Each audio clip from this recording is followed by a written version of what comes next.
نحمدہ ونصلی علی رسولہ الکریم اما بعد اعوذ باللہ من الشیطان الرجیم بسم اللہ الرحمن الرحیم قد افلح المؤمنون الذین هم فی صلاتهم خاشعون صدق اللہ مولانا العظیم۔ میرے عزیز و دوستو، اللہ رب العزت کا بے حد کرم ہے، احسان ہے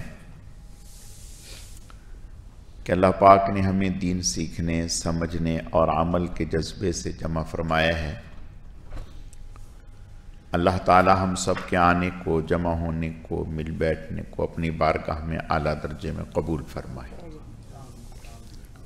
کمی کوتاہیوں کو معاف فرمائے۔ یہ جو آیت تلاوت کی گئی ہے، پہلی آیت میں تو اللہ پاک نے فرمایا کہ ایمان والے لوگ کامیاب ہو گئے، اور پھر فرمایا کہ وہ جو کامیابی حاصل کرنے والے لوگ ہیں وہ ہیں الذین هم فی صلاتهم خاشعون، جو اپنی نمازوں میں خشوع و خضوع پیدا کرتے ہیں، خشوع و خضوع کرنے والے لوگ۔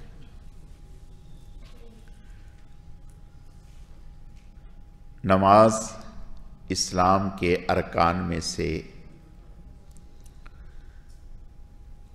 سب سے بڑا رکن ہے۔ ارکان تو اسلام کے اور بھی ہیں، لیکن نماز اسلام میں اور کفر میں فرق کرنے والا عمل ہے۔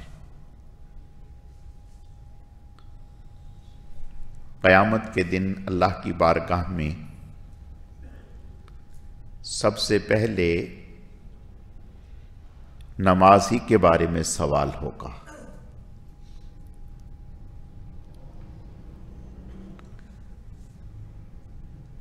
بہت سارے ایسے لوگ ہیں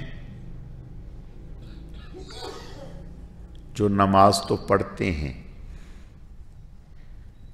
لیکن حدیث شریف میں آتا ہے کہ ان کی نماز ان کے سروں سے اوپر نہیں جاتی، بلکہ بوسیدہ کپڑے میں لپیٹ کر ان کے منہ پہ مار دی جاتی۔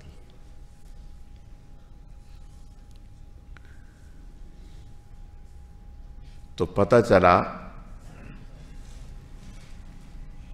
نماز پڑھ لینا ہی کوئی کمال کی بات نہیں،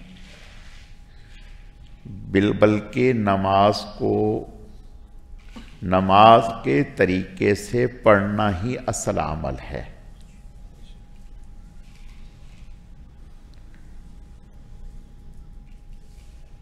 حضور علیہ السلام کی مجلس میں آپ تشریف فرما تھے تو ایک صاحب آئے، انہوں نے آ کر کے نماز پڑھی اور پھر حضور کی مجلس میں آ کر کے بیٹھ گئے۔ آپ نے ارشاد فرمایا ارجع صلی فإنک لم تصلی، لوٹ جائیے، نماز پڑھیے، آپ نے نماز نہیں پڑھی۔ اب بظاہر تو یہ نظر آ رہا ہے کہ وہ نماز پڑھ کے آ رہے ہیں، حضور فرما رہے ہیں کہ آپ لوٹ جائیں۔ تو پتہ چلا کہ انہوں نے اتنی ناقص نماز پڑھی کہ حضور نے فرمایا کہ نہیں پڑھی، نہیں پڑھی۔ وہ گئے، پھر پڑھ کے آئے، آپ نے پھر فرمایا ارجع صلی فإنک لم تصلی، لوٹ جائیں، نماز پڑھیں۔ آپ نے نماز نہیں پڑھی۔ تیسری مرتبہ پھر آپ نے یہ فرمایا۔ صحابہ کرام رضوان اللہ علیہم اجمعین فرماتے ہیں ہمیں دیکھ کر نا بہت ہی دل میں ایک کلک ہوا کہ یہ کیسا آدمی ہے کہ جو حضور سے درخواست نہیں کر رہا یا رسول اللہ میری نماز میں کیا کمی ہے، حضور صلی اللہ علیہ وسلم بھی نہیں بتلا رہے کہ بھئی تمہاری نماز میں یہ خامی ہے، جا کے درست کرو۔ آپ صلی اللہ علیہ وسلم دیکھنا چاہ رہے تھے کہ اتفاقی عمل ہے ایسا یا اس کی عادت ہی ایسی بنی ہوئی ہے۔ بات سمجھ میں آئی؟ یعنی آپ صلی اللہ علیہ وسلم یہ دیکھنا چاہ رہے تھے کہ اتفاقاً اس سے ایسا ہوا ہے، یہ اس کی عادت ہی ہے۔ ہمارے ہاں جو حفظ کے استاذ ہوتے ہیں، اگر کوئی بچہ غلط پڑھتا ہے تو وہ فوراً غلطی نہیں بتاتے، وہ پیچھے سے پڑھاتے، بچہ پھر غلط پڑھتا وہ پھر پیچھے سے پڑھاتے، یہ دیکھنے کے لیے کہ آیا بچے کی یہ پختہ غلطی ہے، رٹی ہوئی ہے، یہ اتفاقاً ہو گئی۔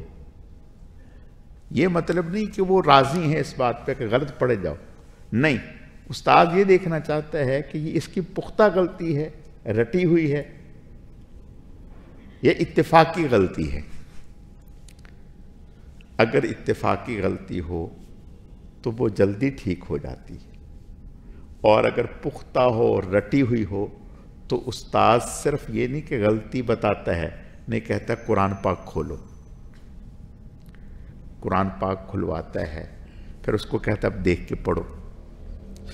اب بچے نے چونکہ رٹا ہوا ہوتا ہے تو وہ دیکھ کے بھی بعض دفعہ غلط پڑھ لیتا ہے، دیکھ کے بھی بعض دفعہ غلط پڑھتا ہے، وہ کہتا دیکھ، آنکھ کھول کے دیکھ کے پڑھو۔ اب جب وہ اتنا بچے کو وہ کرتا ہے تو پھر بچہ جب پڑھتا ہے تو پھر وہ اس کو صحیح پڑھتا ہے، تو اب وہ پھر کہتے ہیں قاری صاحب کہ اور پڑھو اس کو، اور پڑھو، اور پڑھو، کئی دفعہ اس کو دیکھ کے پڑھاتے ہیں اور پھر نشان لگواتے ہیں، پھر کہتے ہیں اب زبانی سناؤ۔ تو آپ صلی اللہ علیہ وسلم بتانے کو تو پہلی ہی دفعہ بتایا جا سکتا تھا، لیکن آپ صلی اللہ علیہ وسلم یہ جاننا چاہ رہے تھے کہ اس کی عادت ہے یہ اتفاقی غلطی ہے، تو پتہ چلا کہ اس کی عادت ہے، ایک بات۔ اور دوسری بات، آپ صلی اللہ علیہ وسلم یہ چاہتے تھے کہ یہ خود پوچھے،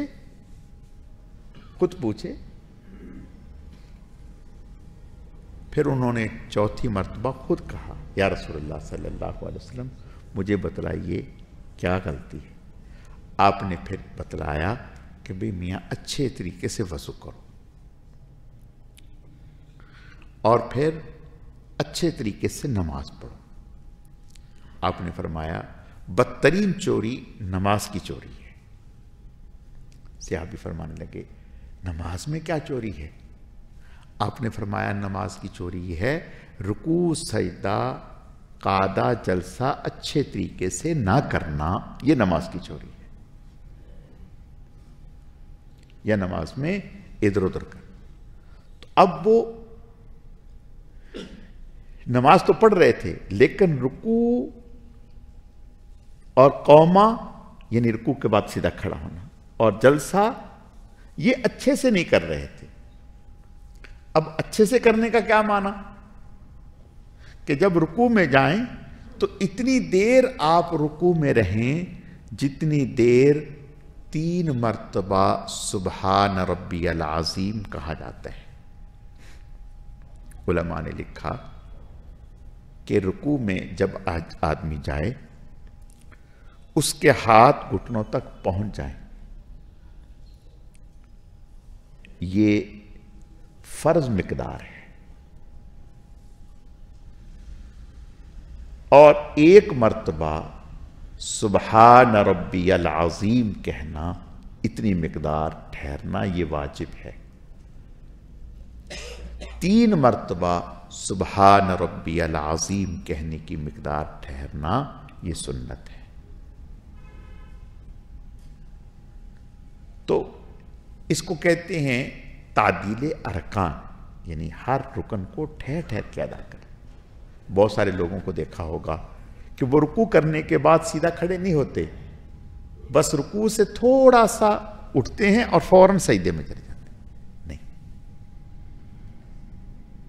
تو خیر میں عرض یہ کرنا چاہتا ہوں کہ نماز اہم فریضہ ہے. نماز کو ایک تو اہتمام کے ساتھ اس میں ڈنڈی نہ مارنا، یعنی نماز نہ چھوڑنا. ڈنڈی مارنے کا معنی نماز چھوڑ دینا، اور ایک ہے جماعت چھوڑ دینا. یہ بھی ڈنڈی مارنا، جماعت چھوڑ دینا. حضور نے ارشاد فرمایا جس کو اذان کی آواز پہنچتی ہے اس کی گھر میں نماز نہیں ہوتی، جماعت سے پڑھے. اور پھر جماعت سے بھی بعض لوگ پڑھتے ہیں لیکن وہ بھی نہ پڑھنے کے درجے میں ہوتی ہے. اللہ ہماری حفاظت فرمائے. کہ آپ نماز میں اگر دیکھیں گے تو آپ گن نہیں سکیں گے کہ کتنی مرتبہ اس نے ہاتھ اٹھایا. آپ نے ایک صحابی کو دیکھا کہ اس نے نماز کے دوران داڑھی میں کچھ کیا یا کوئی کپڑے کو کیا. آپ نے ارشاد فرمایا کہ اگر اس کے دل میں خشوع خضوع ہوتا تو اس کے ہاتھ حرکت نہ کرتے. دل میں خشوع خضوع کا معنی اعضاء بھی سکون میں ہوں اور دل بھی اللہ کی طرف متوجہ رہے. دل بھی اللہ کی طرف متوجہ رہے. نہ ہمارے اعضاء اللہ کی طرف متوجہ ہوتے ہیں، نہ دل ہمارا اللہ کی طرف متوجہ ہوتے ہیں. اللہ ہماری حفاظت فرمائے. دیکھو بھائی، جب نماز پڑھنے لگیں تو اس وقت اصل نیت تو دل کے ارادے کا نام ہے، لیکن دل میں یا زبان سے اگر یوں کہہ لیں تو مذائقہ نہیں، انشاءاللہ نفع ہوگا. کیا کہ اے اللہ، میں آپ ہی کی رضا کے لیے آپ ہی کی توفیق سے اس فریضے کو ادا کرنے لگا ہوں. یا اللہ، تو اپنی رحمت سے میرے دل کی بھی حفاظت فرما، میرے خیالات کی بھی حفاظت فرما، میری زبان کی بھی حفاظت فرما، میرے اعضاء کی بھی حفاظت فرما. یا اللہ، اس فریضے کی ادائیگی میں آپ سے مدد مانگتا ہوں، آپ اس کی ادائیگی میں میری مدد فرمائیں. بھائی کیا مدد کی کیا ضرورت ہے؟ بھائی ذہن میں آئے گا کہ بھائی مدد کی کیا ضرورت ہے. دیکھو بھائی، میں ایک بات کہتا ہوں سمجھانے کے لیے. آپ نے کو 2-4 کروڑ روپے جیب میں رکھ کے کہیں مارکیٹ میں یا دوسرے شہر میں لے جانے ہوتے ہیں تو کتنے دھیان سے لے جاتے ہیں؟ اگر 125 پہ کوئی اچانک ڈبل سواری ہیلمٹ دونوں نے پہننا ہو اور آپ کو شیشے میں نظر آ جائے کہ بھئی وہ بڑی سپیڈ سے میرے پیچھے آ رہے ہیں، حالانکہ ان کا کوئی اور اپنا کام ہوگا، لیکن آپ کے پسینے چھوٹ جاتے ہیں. یہ کیا مطلب؟ اور اگر وہ قریب آ کے تھوڑی سی بریک لگا دیں پھر تو غش کھا کے گر جائیں گے. بھئی آج 2 کروڑ گئے. کیا مطلب؟ یعنی دل میں خوف ہے کہ ڈاکو چور میری اس دولت کو ہتھیا نہ لیں، اور دل میں اللہ سے مدد مانگتے، یا اللہ تو میری حفاظت فرما، کہیں ایسا نہ ہو رقم بھی جائے جان بھی جائے. یا اللہ میری بھی حفاظت فرما اور پیسوں کی بھی حفاظت فرما. اور پھر ادھر ادھر دھیان نہیں ہوتا، دھیان رقم پر ہی ہوتا ہے.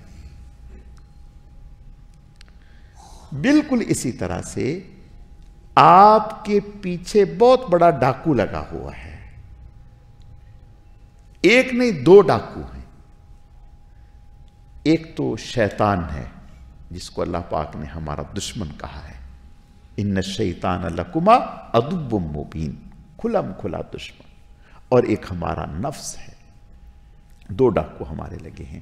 اب ہم پہلے تو ان کی پوری کوشش ہے کہ ہم نماز ہی نہ پڑھیں، جان چھوٹ جائے، پوری کوشش. اور پھر خاص طور پر صبح فجر کی نماز میں تو واہ بھائی واہ،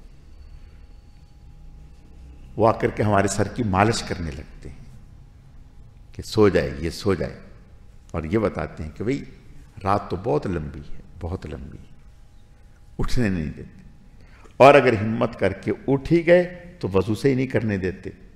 ٹھنڈے پانی میں کون وضو کرے گا بھائی؟ وضو نہیں صحیح کرنے دیں گے، اور اگر وضو بھی صحیح کر لیا تو پھر ہمیں نماز میں دھیان نہیں لگنے دیں گے، دھیان نہیں لگنے دیں۔ دھیان جیسے ہی انسان نماز شروع کرتا ہے تو شیطان آ کر کے کھجلی شروع کر دیتے ہیں، وہ ایسی ایسی باتیں آپ کو یاد دلائے گا کہ آپ کو گھما کے رکھ دے گا۔ تو اب آپ نے اتنی بڑی دولت، اتنی بڑی نعمت اس کو صحیح طریقے سے پہنچانا ہے، اس کے لیے اللہ سے مدد مانگنی ہے۔ یا اللہ میں اس کے آپ کمزور ہوں، یا اللہ پاک آپ میری مدد فرمائیں، اس فریضے کو کما حق کو، جیسے آپ کا حکم ہے آپ تک میں اس کو پہنچا سکوں، یا اللہ اس میں آپ میری مدد فرمائیں۔ یا اللہ میں کمزور ہوں، میں نہیں، میرے بس میں نہیں، یا اللہ میرے دل کی بھی حفاظت فرمائیں، میرے خیالات کی بھی حفاظت فرمائیں، میری زبان کی بھی حفاظت فرمائیں، میرے اعضاء کی بھی حفاظت فرمائیں۔ بھئی کیا مطلب؟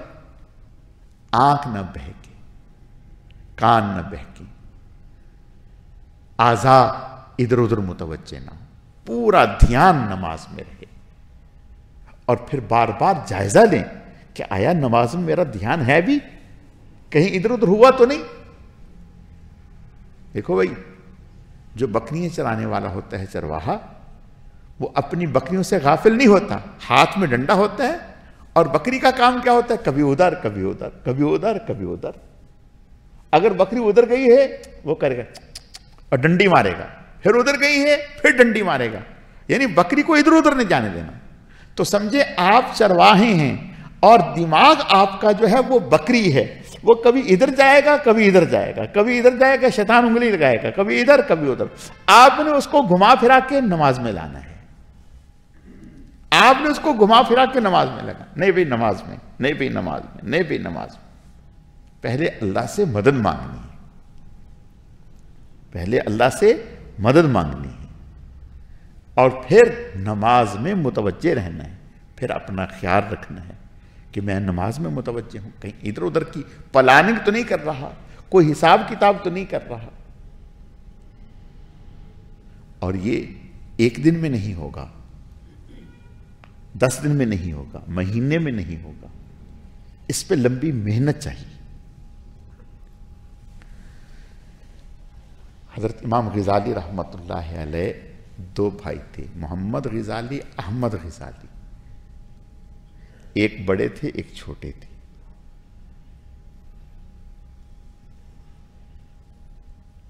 چھوٹے بھائی بڑے بھائی کے پیچھے نماز نہیں پڑھتے تھے، بڑے بھائی نماز پڑھایا کرتے تھے، امام تھے، اور چھوٹے بھائی نہیں پیچھے پڑھتے تھے۔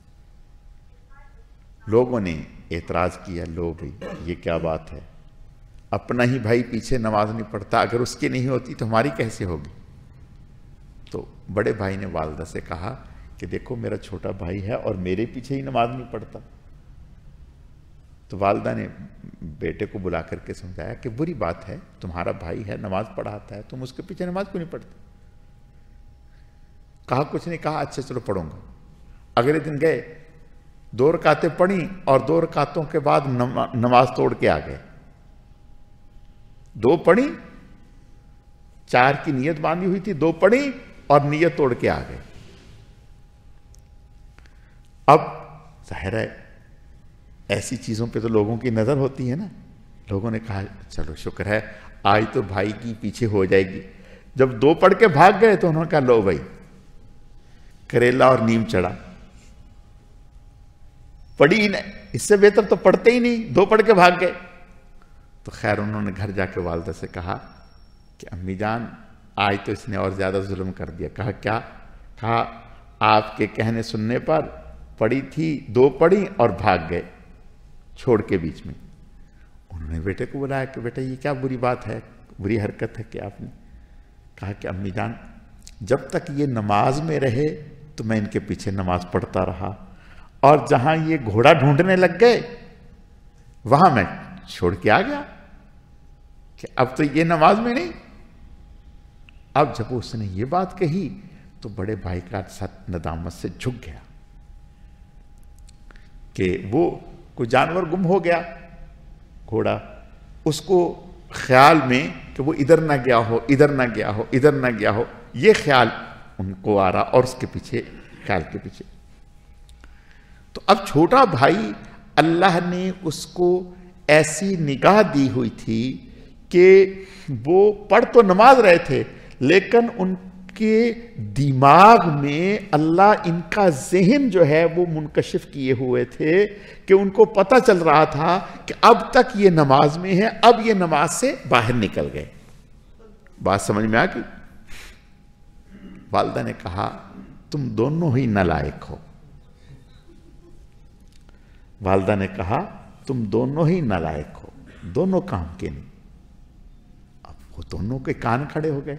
کہا کہ ایک جو ہے وہ نماز میں گھوڑا ڈھونڈتا رہا اور دوسرا اس کا دل پڑتا رہا، دونوں میں سے کسی کی نماز بھی اللہ کے لیے نہیں تھی۔ بات سمجھ میں آئی؟ دونوں میں سے کسی کی نماز بھی اللہ کے لیے نہیں تھی۔ ایک دوسرے بھائی کے دل کو دیکھتا رہا اور دوسرا بھائی گھوڑے کو دیکھتا رہا، دھیان دونوں میں سے کسی کا بھی اللہ کی طرف نہیں تھا۔ کس کام کے ہو تم دونوں؟ تو میرے بھائی، عرض کرنے کا مقصد یہ ہے کہ نماز بہت اونچا اور بڑا عمل ہے۔ ایک تو نماز کا اہتمام کرنا چاہیے، اور اگلی بات، اب نماز میں دل لگے گا، دھیان لگے گا، خیالات نہیں آئیں گے، لیکن کب؟ جب آپ وضو صحیح کریں گے۔ بات سمجھیں، جب آپ وضو صحیح کریں گے تو اس وقت آپ کی نماز بھی صحیح ہوگی، نماز میں دھیان بھی لگے گا۔ اب وضو صحیح کرنے کا کیا معنی بھائی؟ وضو اللہ کے لیے کریں۔ جب وضو کرنے لگے تو وضو کرنے سے پہلے ایک لمحے کے لیے یوں نیت کریں، یوں کہیں، اے اللہ میں وضو کی نیت کرتا ہوں، یا اللہ آپ بھی سچے، آپ کے نبی بھی سچے، آپ کے نبی کے ارشادات بھی سچے۔ آپ کے نبی صلی اللہ علیہ وسلم کا ارشاد ہے کہ وضو کرنے سے وہ گناہ جو ہاتھ سے ہوتے ہیں وہ آپ معاف کرتے ہیں، جو زبان سے ہوتے ہیں وہ معاف کرتے ہیں، جو آنکھ سے ہوتے ہیں وہ، جو کان سے ہوتے ہیں وہ، جو پاؤں سے ہوتے ہیں۔ یا اللہ پاک میں وضو کی نیت کرتا ہوں، تیرے نبی کے طریقے کے مطابق وضو کرنے کا ارادہ کرتا ہوں۔ یا اللہ اپنے کرم سے اس وضو کی برکت سے میرے ظاہر کے گناہ بھی معاف فرما، میرے باطن کے گناہ بھی معاف فرما۔ اور یا اللہ پاک اس وضو کی برکت سے مجھے وہ انوارات نصیب فرما جو آپ اپنے نیک اور محبوب بندوں کو عطا فرماتے ہیں۔ اور یا اللہ پاک مجھے سنت کے مطابق وضو کرنے کی توفیق عطا فرما۔ گویا وضو کرنے میں بھی آپ نے اللہ سے مدد مانگ دی۔ جب آپ وضو دھیان سے، سنت کے مطابق، اہتمام سے کریں گے، دیکھو ہم جب وضو کرتے ہیں تو 3 مرتبہ ہر چیز کو دھونا سنت ہے۔ ہاتھ ہم دھوئیں گے تو 3 مرتبہ سے زیادہ دھو لیں گے یا کم دھوئیں گے، کلی کریں گے یا 3 مرتبہ سے زیادہ کر لیں گے یا کم کر لیں گے، ناک میں پانی ڈالیں گے یا زیادہ ڈالیں گے 3 مرتبہ سے یا کم ڈالیں گے، ناک کو جھاڑنا، انگلیوں کا خلال کرنا اور دائیں طرف سے ہاتھ دھونا، یہ ساری چیزیں وضو میں کرنے کی ہیں۔